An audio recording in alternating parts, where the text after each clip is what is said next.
Hello, everyone. Yesterday, I finished the Modern Warfare 2 campaign, and I think we actually got a very good glimpse of what DMZ could look like in Modern Warfare 2. That's coming November 16th with the Warzone 2 update, and there's a couple things they added to campaign that seem to be a little bit big just for campaign's sake. So I think this could be a little bit of a hint at how DMZ is going to play and what the mechanics are going to be like. There's going to be no spoilers for the story of Modern Warfare 2 in this video, just talking about mechanics that we use in the campaign throughout a lot of the missions, actually. The first two that are most obvious that I've seen a couple people talking about is the new backpack system and the crafting system.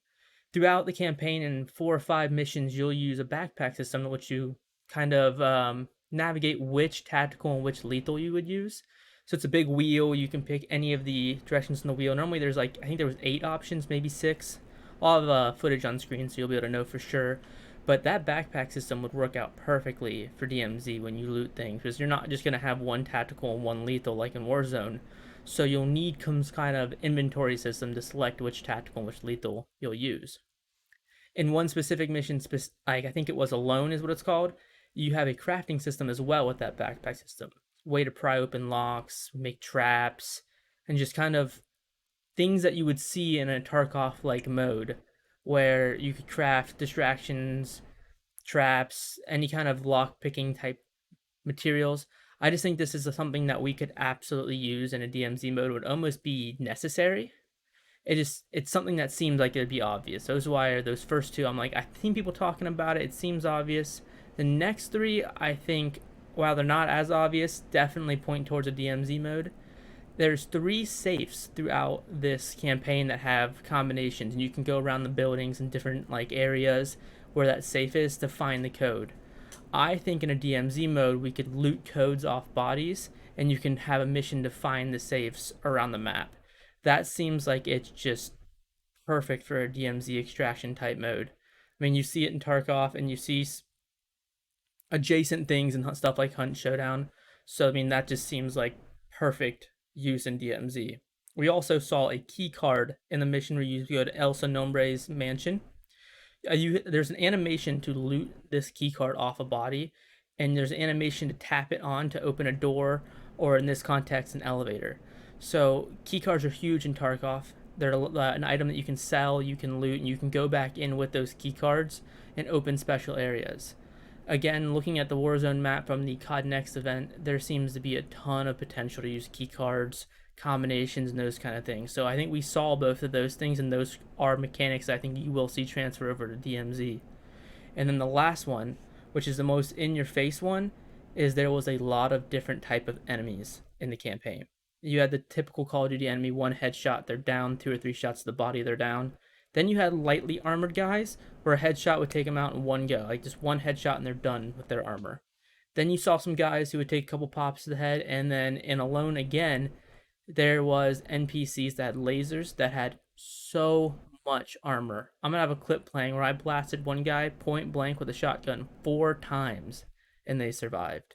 Now, if that doesn't scream DMZ going in some stronghold and having this super armored up guy, I think this is definitely something that they made for DMZ, but they cherry picked certain components for the campaign.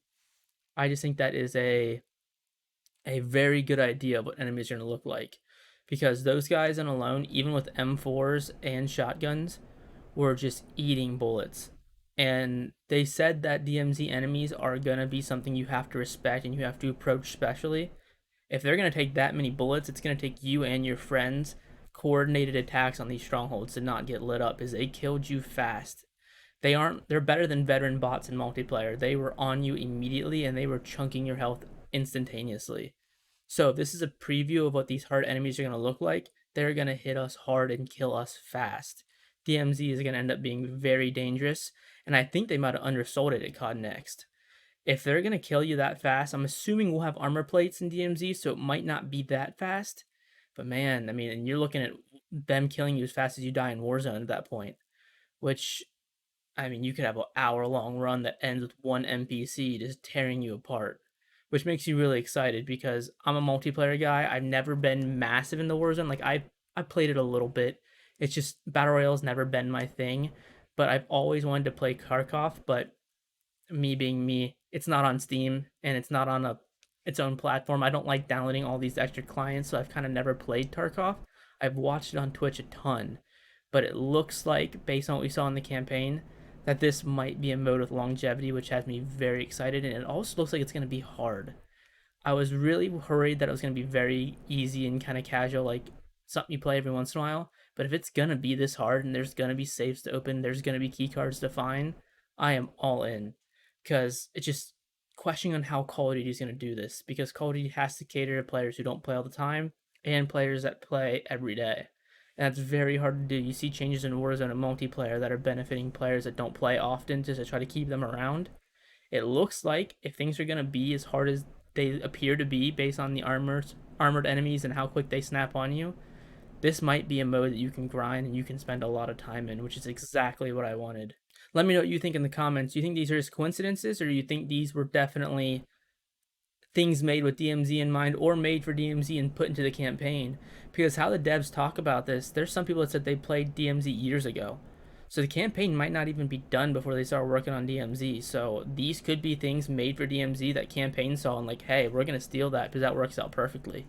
Either way, it looks good, and I'm hoping that we see all of these things come to DMZ. I'm just very excited because El Mazrah just been on the COD Next event. It looks like it was made more for DMZ than Warzone, which suits me. I'm worried for the Warzone people out there. I hope that this map didn't get too DMZ'd so that they still like it, but man, it looks positive. I'm very excited about it.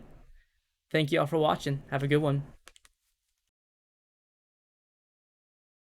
It's pissing it down out here. Speak English. It's raining fucking hard. Then say so. I did.